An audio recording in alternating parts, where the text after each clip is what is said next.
We are an anomaly. Our brains consume 20% of our resting energy, yet make up only 2% of our mass.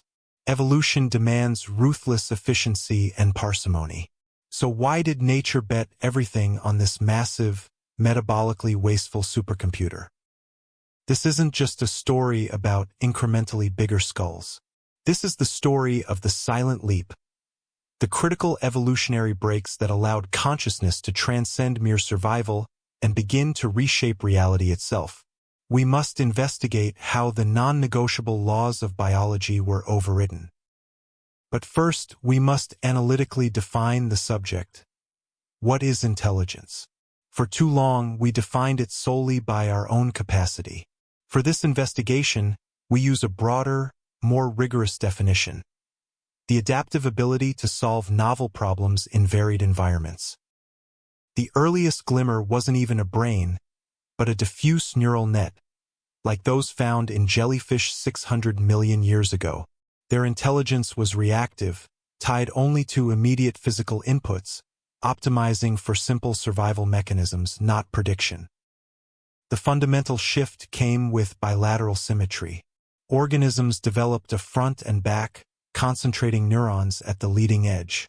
This crucial centralization, the beginning of the head, allowed for directional sensing and preemptive action. Consider the parallel evolution of the cephalopods.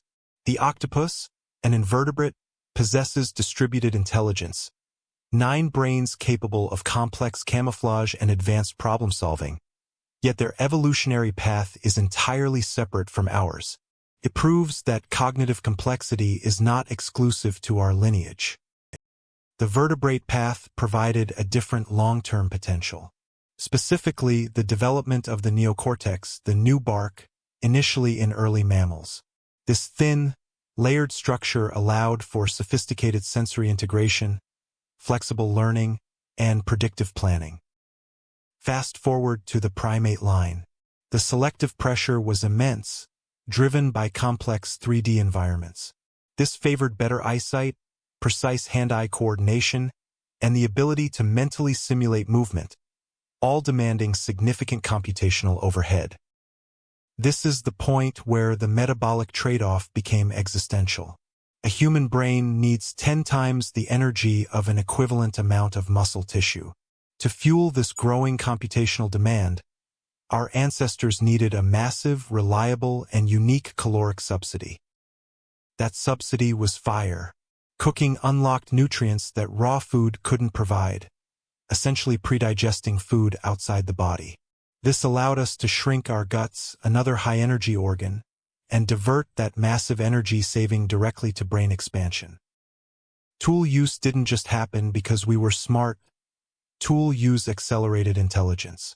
The continuous feedback loop between precise motor control, planning, anticipation, and manufacturing quality demanded exponential cognitive growth, locking us into an endless cycle of innovation.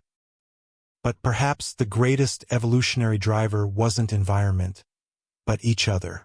The social brain hypothesis posits that the need to track complex alliances, betrayals, and hierarchies among large groups drove brain size increases faster than environmental pressures alone.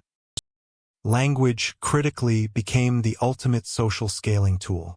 It allowed information transfer beyond direct physical interaction, unifying large, disparate groups under shared conceptual realities, history, identity, and complex rules. This gossip fueled cooperative survival. The divergence from our close relatives, like Neanderthals, highlights this social advantage. If intelligence were solely about brute problem-solving, why did the equally large-brained Neanderthals vanish? Modern analysis points to flexible social scalability, the ability of Homo sapiens to form large, distant, resilient networks. The cognitive achievement allowing this scalability is theory of mind, the ability to model another person's internal world. It is empathy, deception, and collaboration rolled into one powerful cognitive module, making us masters of prediction, not just of nature, but of human behavior. The agricultural revolution 10,000 years ago cemented our dominance. We stopped being molded by the environment and started molding the environment to suit our cognitive needs. This transition meant cultural evolution accelerated exponentially, bypassing the slow grind of genetic selection. Today, we face a new cognitive leap. Artificial intelligence represents the first major intelligence explosion not bound by biological limits. It is intelligence unbound from the costly metabolic and caloric requirements that drove our own evolution. We are now optimizing for information processing speed rather than caloric efficiency.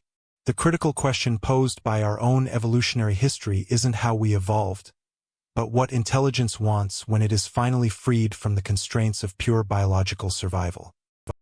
The analytical investigation into our past confirms that the evolution of intelligence was not a smooth ascent, but a series of high-stakes biological gambles.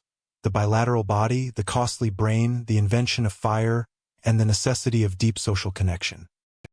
We are the temporary custodians of this accidental genius. Our journey reveals a profound paradox.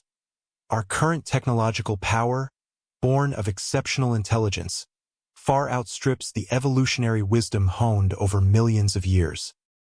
If we understand the extraordinary and improbable chain of events that led to our complex minds, perhaps we can finally apply that hard-won intelligence to securing a future worthy of that incredible biological leap.